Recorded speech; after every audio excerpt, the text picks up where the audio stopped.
Hey, welcome back! This is episode number 14 of this tutorial series on Arduino for complete beginners. You can find the series playlist in the description. And let's get started. So in this tutorial, we are going to use the push button we have just added to our circuit during the previous tutorial. Basically, what we want here is to know if the button is pressed or not pressed. And to do that, we will need to work with digital pins with the input mode. And again, you might ask, what is this input mode and how does it work? And once again, great question. Let me explain that very quickly. You will see working with digital pins as input pins is really easy once you have already understood how to work with them as output pins. So let's come back to our previous diagram. What you've seen for now is that in order to use a digital pin, first you need to set its mode. So you can choose to set the mode as output, and then you can either change the pin state with binary high-low state, or for some of the digital pins, you can set an analog value. Now, if we come back to the part where we set the pin's mode, the other option here is input. And when you choose input, then what you can do is to read a digital value from the component. This value will be binary, either high or low. If the voltage on the pin is close to 5 volt, you will get the value high, and if the voltage is close to 0 volt, you will get the value low. Note that you can't read analog values when using a digital pin as an input pin, only high and low states. For example, with the push button in the next lesson, when you read the pin state, you will directly know if the button is pressed or not. And to know that, you simply have to check if the state for the pin is high for pressed or low for not pressed. Now that you understand digital pins as input pins a little bit better, and that you have set up your circuit with the push button, let's actually read the state from the push button. So the first thing I'm going to do is, of course, because we are using a pin, I'm going to use the define here, just as we did for the LED, but here we are going to name it button pin, okay? And the pin number is digital pin number 2, so I write 2. Next, I need to set the mode for the pin, okay? Either input or output. So here, because we want to read something from the button, I'm going to use pin mode with button pin and input. Okay, so you can see input should also turn blue, okay, because this is a keyword recognized by the Arduino IDE. And then what I'm going to do is, in the loop, I am going to print the state of the button every 100 milliseconds. So to print, I'm going first serial.begin. Okay, so I initialize the serial communication, and here I am going to do serial.println, so we print with a new line every time. And what do we print? We print digital read, so you can see digital read should turn orange, and then digital read will take just one parameter, which is the number of the pin, so button pin, which is defined here as 2. Okay, so we call the digital read function. The result of this function will be given to the println function, which will print the state of the button.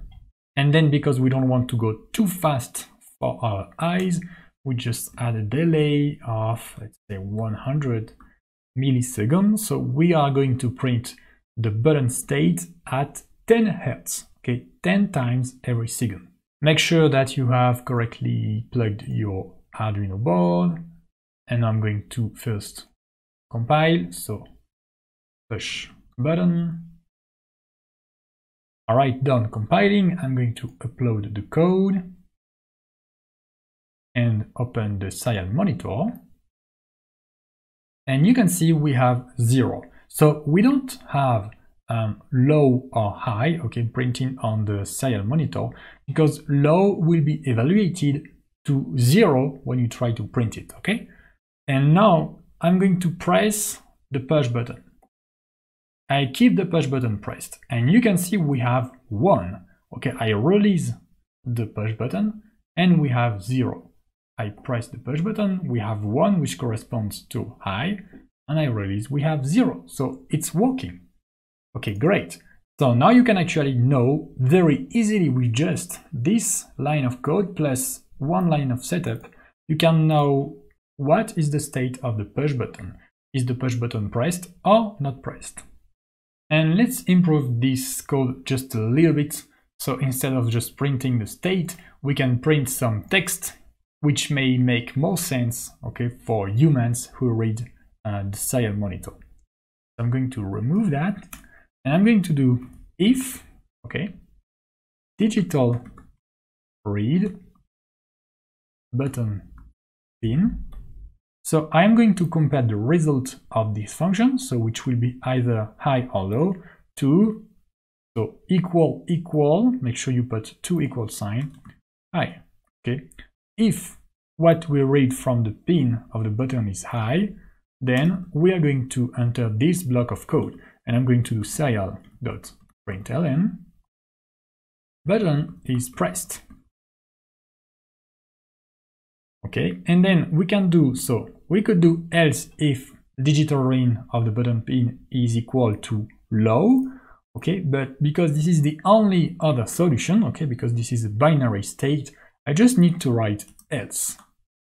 Else serial.println button is not pressed. Like this. We keep the delay here so we don't print too fast. So now we are going to print either this text or this text depending on if we press the button or not. Let's upload the code and let's open the serial monitor, and you will see button is not pressed. Now I'm going to press the button again. Button is pressed. I release the button. Button is not pressed. Alright, so this will actually make more sense if you want to print something for a user to see what's going on in your application. So to recap, if you want to read data from a digital pin, first you define the pin here, then with pinMode you set the mode to input, and then you can just use digital read to read the state from the pin. And one very useful thing to do is to compare this with high or low. So you can use a if structure, okay, a condition with an if-else structure to decide what actions you are going to take depending on the state you read from the digital pin. Alright, that's the end of this episode. If you found it useful, you will definitely like my full complete course on Arduino named Arduino for Beginners. This course contains about 7 times more content than the series. You can find the link in the description. Thank you for watching. See you in the course or in the next tutorial of the series.